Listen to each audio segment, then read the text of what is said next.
Om Namo Bhagavate Vasudevaya. Om Namo Bhagavate Vasudevaya. Om Namo Bhagavate Vasudevaya. Narayanam Namaskritya Naram Chaiva Narottamam Deving Sarasating Vyasam Tato Jayamudiraya Nashtaprayeshu Abhadreshu Nityam Bhagavata Sevaya Bhagavati Uttama Shloke Bhaktir Bhavati Naistiki.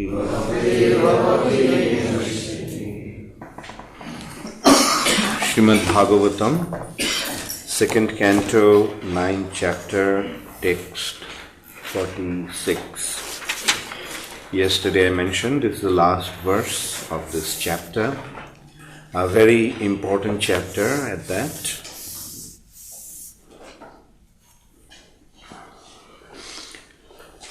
Jad utaham tvaya prishto vairajad purushad idam yathasit upakyaste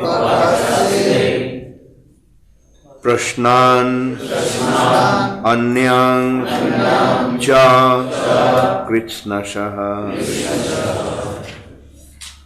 Jadutaham Taya Prishto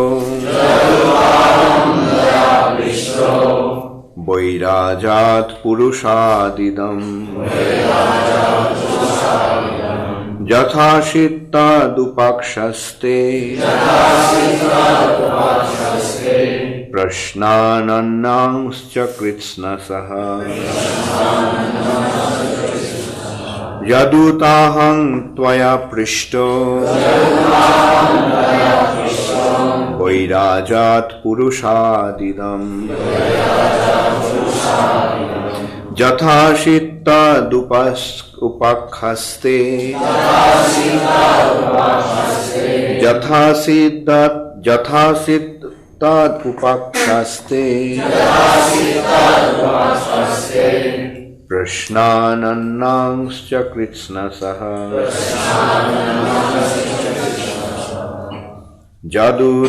Jadutaham Taya Prishto Vairajat Purushadidam Jathasitta Dupakhaste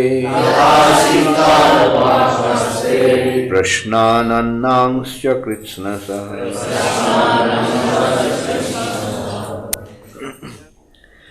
Yat, what?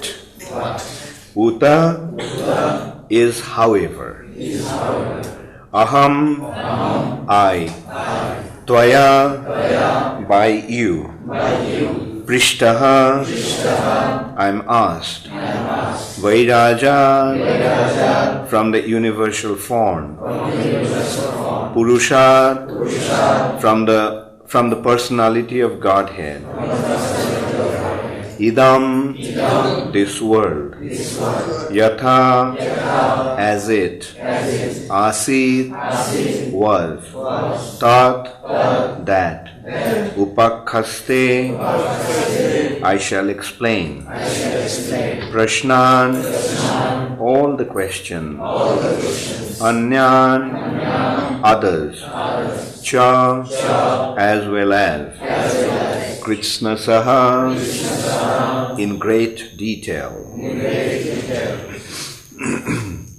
Translation by His Divine Grace Srila Prabhupada. O King, your questions as to how the universe became manifested from the gigantic form of the personality of Godhead, as well as other questions, I shall answer in detail by explanation of the 4 verses already mentioned. So all the questions of Parikshit Maharaj will be answered from these 4 verses by elaborating those 4 verses. Please repeat after me. O King, your questions as to how the universe became manifested from the gigantic form of the personality of Godhead, as well as other questions, I shall answer in detail by explanation of the 4 verses already mentioned. Purport by Srila Prabhupada. As stated in the beginning of the Srimad Bhagavatam, this great transcendental literature is the ripened fruit of the tree of Vedic knowledge, and therefore all questions that can be humanly possible regarding the universal affairs beginning from its creation are all answered in the Srimad Bhagavatam. The answers depend only on the qualification of the person who explains them.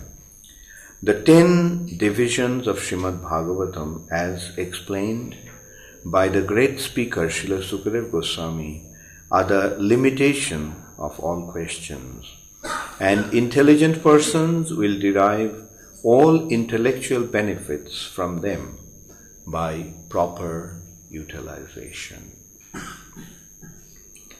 Thus end the Bhaktivedanta purports of the 2nd canto, 9th chapter of the Srimad Bhagavatam, entitled Answers by Citing the Lord's Version.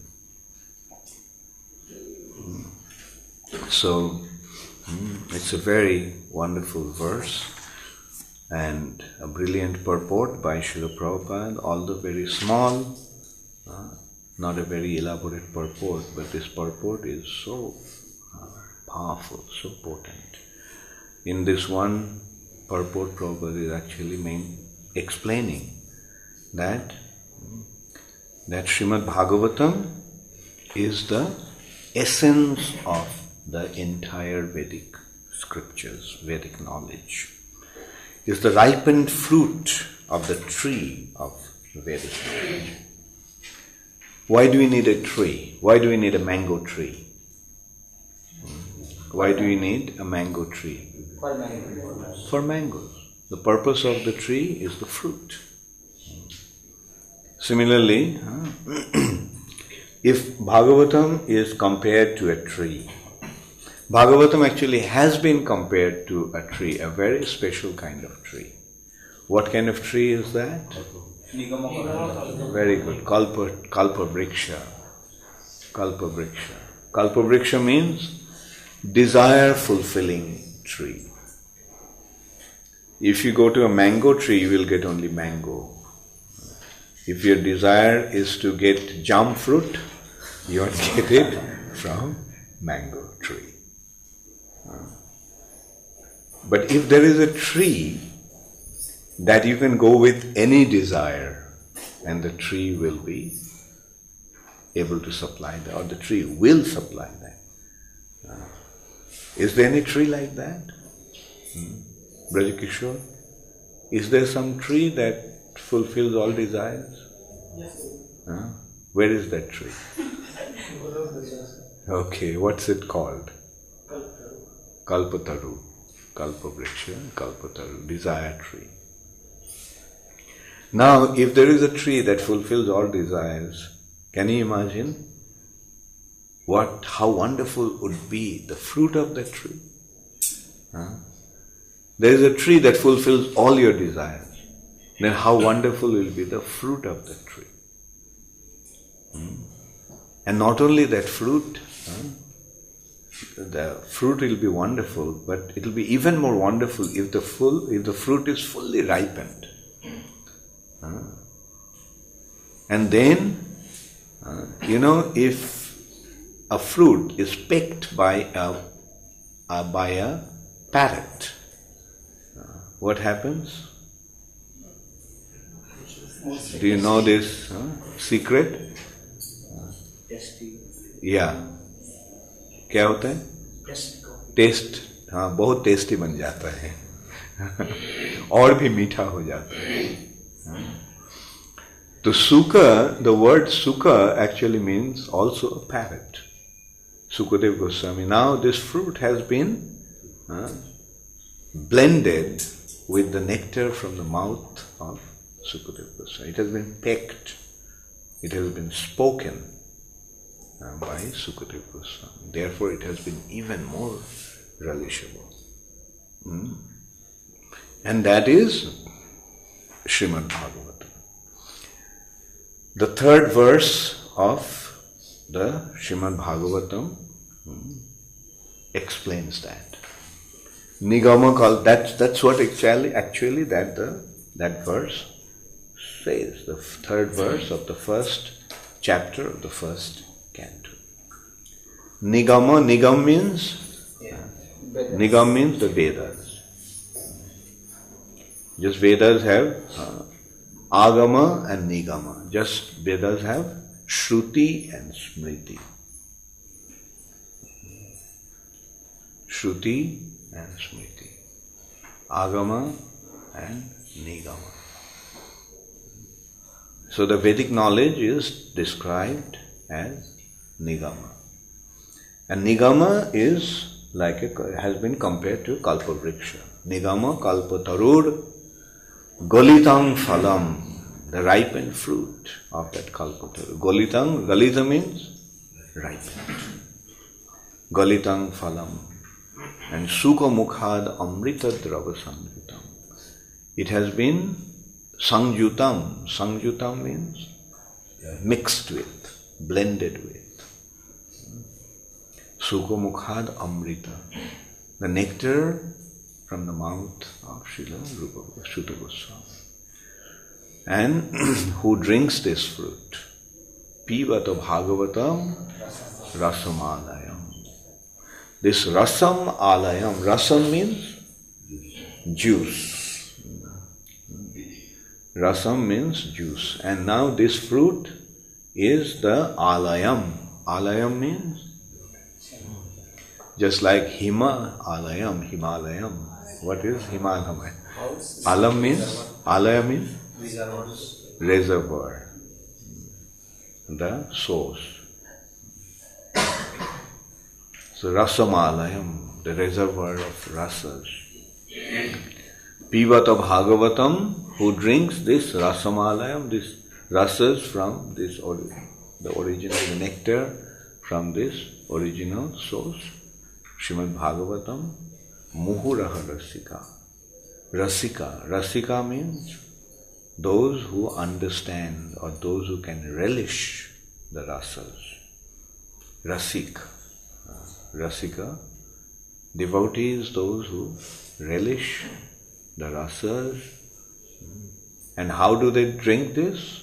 How often? Muhu. Muhu means constantly. So constantly they drink it. Nittang Bhagavata Sevaya. So Prabhupada is making a brief mention, reminding us of that fact.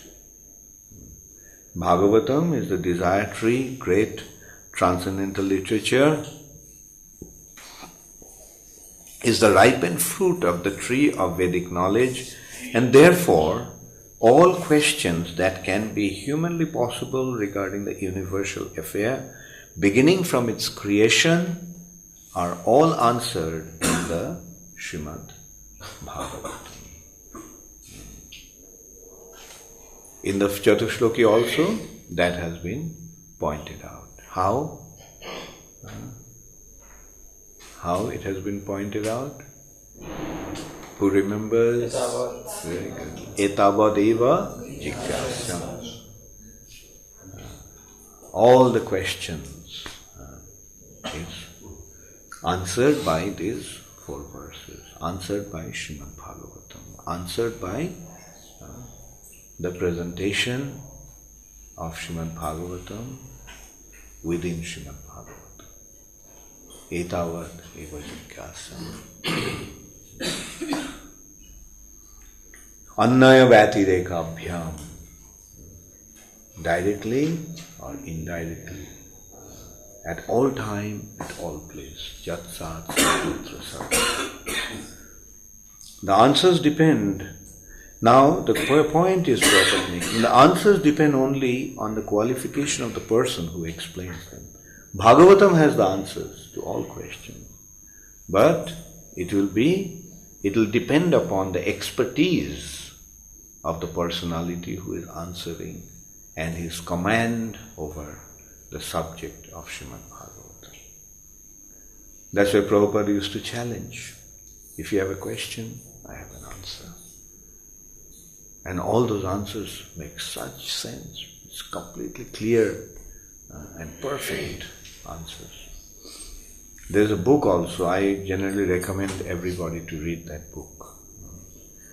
Perfect question, perfect answers. Read that book and you'll see how Bhagavatam actually, how this subject matter answers everything. If you know this topic, if you know Srimad Bhagavatam, you know everything. You will know everything. And then we can also consider two other books. One is the summary of Srimad Bhagavatam and the other is the expansion of Srimad Bhagavatam.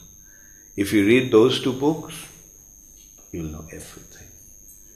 Those two books are, what is the summary of Srimad Bhagavatam? Summary of Srimad Bhagavatam is Brahma Samhita. Brahma Samhita. Everything, just in about 30 verses, 37, 38 verses, everything has been explained.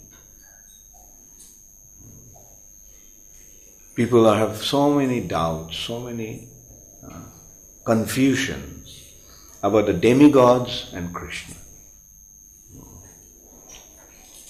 And that has been so clearly explained in Brahma Samhita.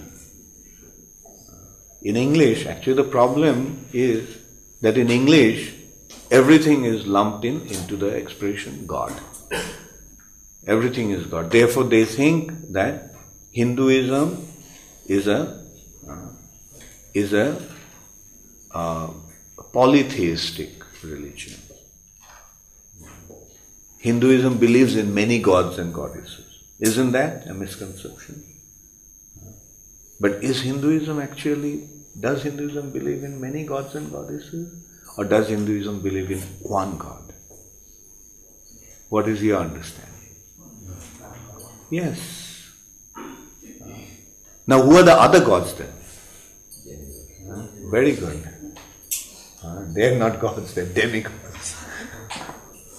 The demigods are semi-gods. They are not gods. And if we go to Sanskrit, if we go to the word in Sanskrit, if we analyze it from the Sanskrit perspective, it becomes clear. There are two expressions, Devata and Bhagavan. In English, they don't have the brains to understand that. In English language. So all are gods. So therefore Hinduism believes in many gods. They think that only Christianity and Islam are monotheistic religion. They believe in one God. But they don't realize that Hinduism is the real root of all religions.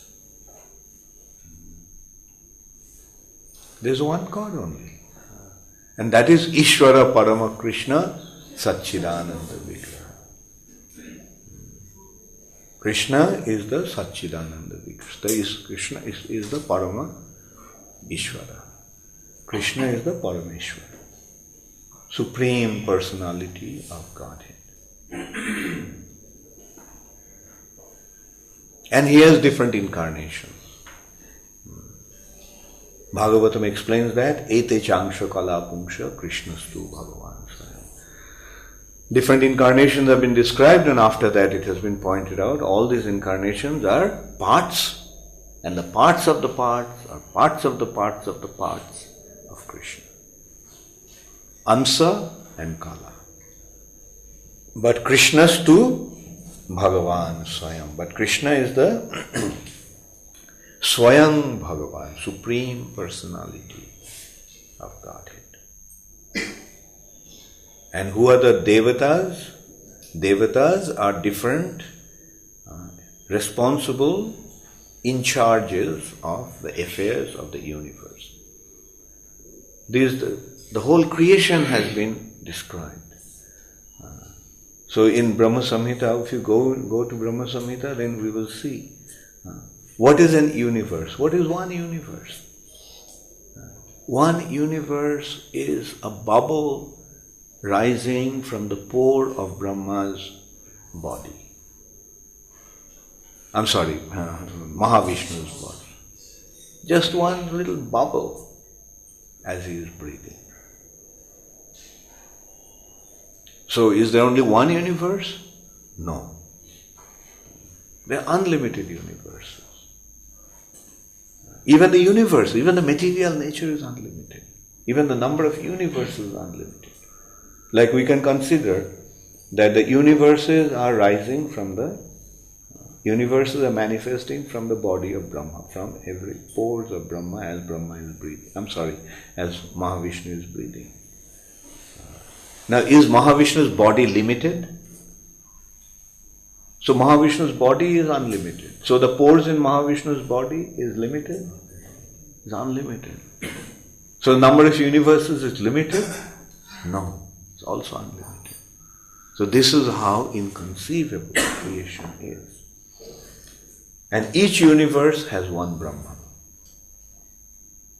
Each universe has 14 planetary systems. 7 higher planetary systems, 7 lower planetary systems. So scientific understanding. They are not just speculating, they are not imagining. They are speaking the absolute truth, the knowledge that has come from the Supreme Personality of Godhead.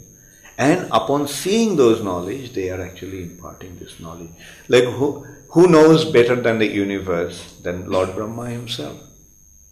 And when Brahma is actually speaking, should we accept his authority? When Brahma is saying there are 14 planetary systems, should we speculate? No, there are 25 planetary systems. Should we speculate like that? A fool only will speculate. And that's what is happening. Bunch of fools with a little bit of a telescope, they're looking at the sky and they're coming up with all kinds of theories. And with time, those theories are being kicked away. Today, what is a theory accepted by all the scientific world? Day after tomorrow, that theory is kicked away. No, that's not right. Now we have come up with another theory, a better theory. And it's going on and on and on. So the reality is that these people are not very intelligent, nor these people are honest. That's the problem. They don't know, but they claim that they are knowing. If you don't know, and if you claim that you know, is it honest of you?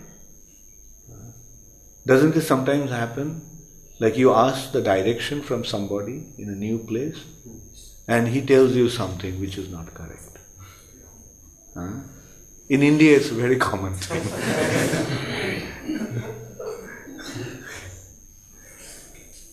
You ask him, where is Mahakaleshwar temple? And he points out to ISKCON temple. So is this honest? No. Lying is not honest. Lying is dishonest. If I don't know, let me admit I don't know. Let me learn. So that is the problem in today's world. This world is being dictated by a group of people who are going on in the name of, who are recognized as scientists and philosophers and wise people, but they do not know. But they're claiming that they know. And the result is chaos. So, but when you go to Srimad Bhagavatam, we get a perfect authoritative understanding. Brahma is speaking. Why should Brahma lie? And Brahma's perception is much clearer than our perception. And then eventually we get to know Brahma didn't actually get this knowledge just from his own intellectual and sensual faculties. Brahma didn't speak like this just by speculating on what he was seeing with his material perception. The knowledge that Brahma is giving, what he received by the mercy of the Supreme Personality of Godhead, and he saw this reality face to face when his perception became spiritualized. So with this, that is the authority of Brahma. Brahma is not lying, nor does Brahma have any reason to lie. Rather, Brahma was sincerely considering, where am I? Who am I? And what am I supposed to do here? Only after he got the answer to these questions, then only Brahma started to impart the knowledge. And who did he impart the knowledge to? To his son. Which son? The dearmost son. So why should Brahma lie to him? Why should Brahma cheat on him? And then Narad, being fully concerned about the situation of Vasudev, imparted the knowledge unto him. And Vasudev, a genuine well-wisher, he was considering how to benefit the people of this age of Kali. How to benefit them. Because he could see the condition of the age of Kali long before the age even actually started. Now, today we can see how degraded the age of Kali is, whether we want to admit it or not. But Vasudev saw it long time ago, 5,000 years ago. Therefore, he decided to give this knowledge. And in a way that people can accept it, people can understand it. But still he was discontent. He was not satisfied. He was not happy. That's why Narad came and told him that, look, this is where you are lacking. You have not glorified the Supreme Personality of Godhead in an unalloyed way. You did not describe the unalloyed, uncontaminated, completely pure glorification of the Supreme Personality of Godhead. That's why you are not content. People must know Him as He is. And that's why, that's how Vasudev recognized the importance of Srimad Bhagavatam. And at that ripened stage of his maturity, at that matured stage of his spiritual presentation, Vasudev, when he exhausted everything else had been done, only this much was left. He presented Srimad Bhagavatam.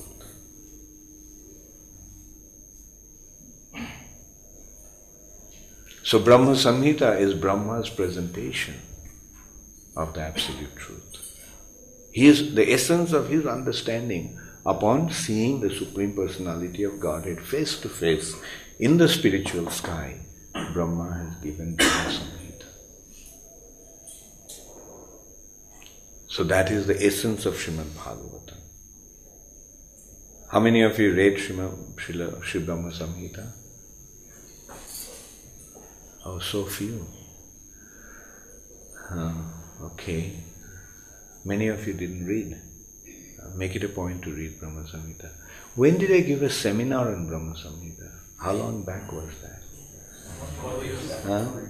More than 2 years. More than 2. Okay, maybe we should give another seminar. How many of you think that there is a need for a seminar on Brahma Samhita? Okay. Okay, very good. Okay, so I'll give a seminar on Brahma Samhita. Should I do it next week? Next week? No, I'm here next week. You are leaving.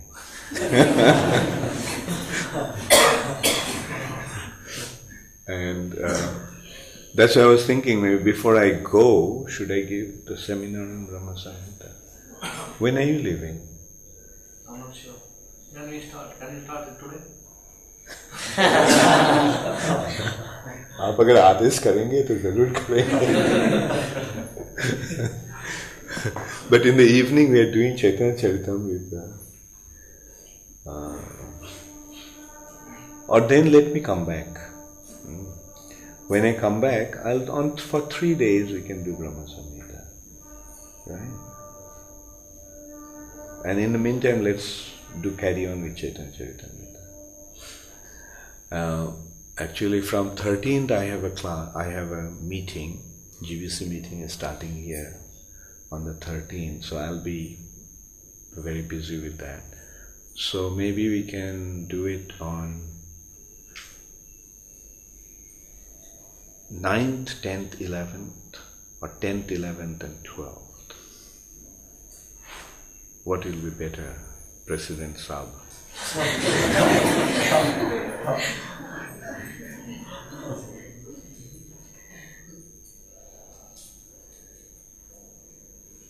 What is 9th, 10th, and 11th? 9th Saturday. 9th Saturday. 9th is Saturday. 9th, 10th, 11th. So ये 3 दिन करते हैं? Or should we do it Friday, Saturday, Sunday? Friday, Saturday, Sunday. Friday, Saturday, Sunday will be better. So coming back on 8th. I'll try to. I'm actually flying from London on 6th, so I'll be here on 7th morning. Yeah, I can come back on the 8th morning, or 9th we can start. No, is it 8th? Yeah, you're saying 8th. 8th, 9th, and 10th. Okay, so we will do Brahma Samhita again. I love to do Brahma Samhita. It's such a beautiful. I did Brahma Samhita in Durban. That was how many years ago? Must have been about 20 years back. Yeah. There also I did it for 4 days. Yes.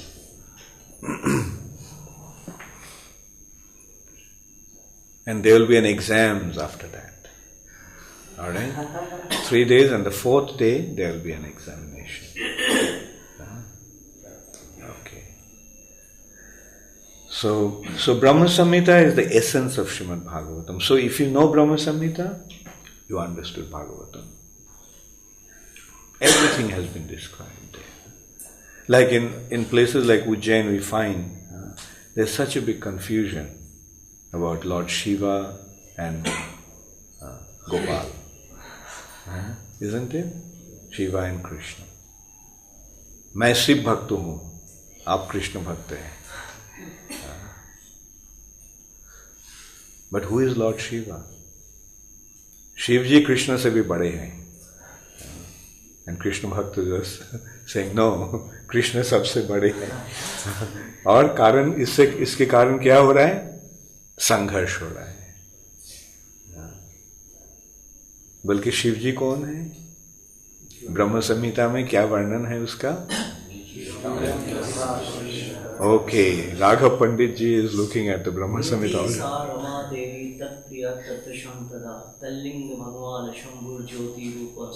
Very good. Okay, Hindi बता, अंग्रेजी में बता दो. ठीक है, हिंदी में ही बता दो. माया के संग की गौण प्रक्रिया का वर्णन हो रहा है. भगवत प्रिया चिच्छिति रूपा रमा देवी समस्त जीवों की नीति रूपा है. कृष्ण का दिव्य अंश इस भौतिक जगत की सृष्टि करता है.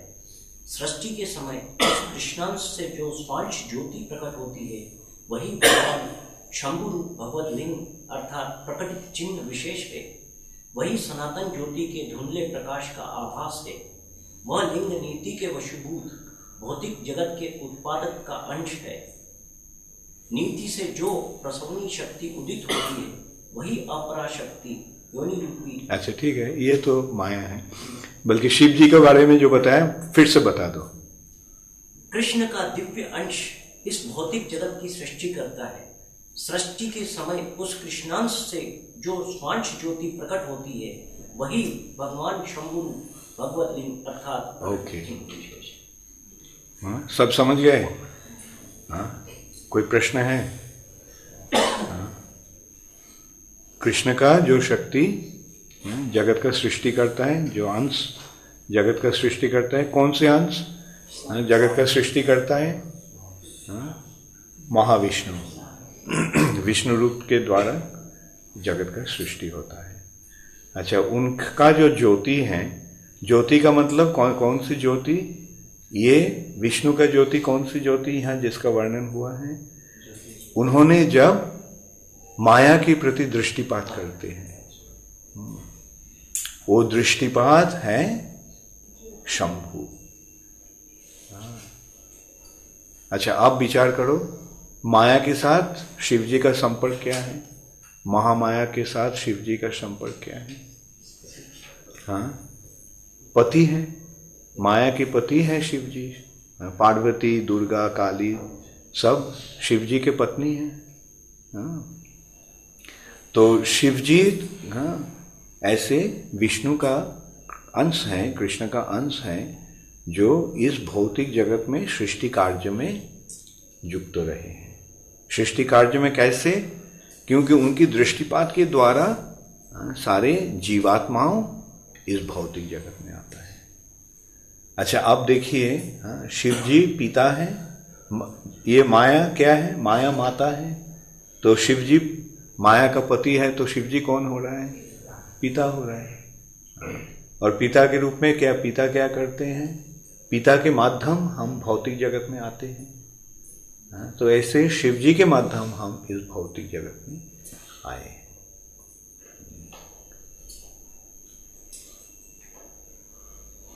इसलिए शिव जी का पूजा कैसे हो रहा है? लिंग रूप में शिव जी का पूजा हो रहा है। हाँ, सो सब मिल रहा है ना, सिस्टमैटिक में मिल रहा है। तो अब क्या संघर्ष रहेगा शिव जी के साथ कृष्ण भक्तों का? नहीं। और एक श्लोक है बहुत सुंदर, जो ब्रह्म संहिता में ब्रह्मा जी का वर्णन है शिव जी के बारे में। क्षीरं यथा दधि विकार विशेष योगात् संजायते नहीं ततः पृथक अस्ति हेतो या संभुतामपि तथा समुपैति कार्याद गोविंदम आदि पुरुषम तमहं भजामि। क्षीरं यथा दधि विकार विशेष योगात्, just as milk becomes yogurt in contact with acid. पता है ना सबको दही कैसे बनता है? एसिड के कारण दूध दही हो जाता है। वैसे ही सिमिलरली क्षीरं यथा दधि विकार विशेष योगात् संजायते नहीं तत पृथक अस्ति हेतु, there is no difference. Milk and yogurt, is there any difference? Milk has become yogurt, dahi. Similarly, ja sambhutam apita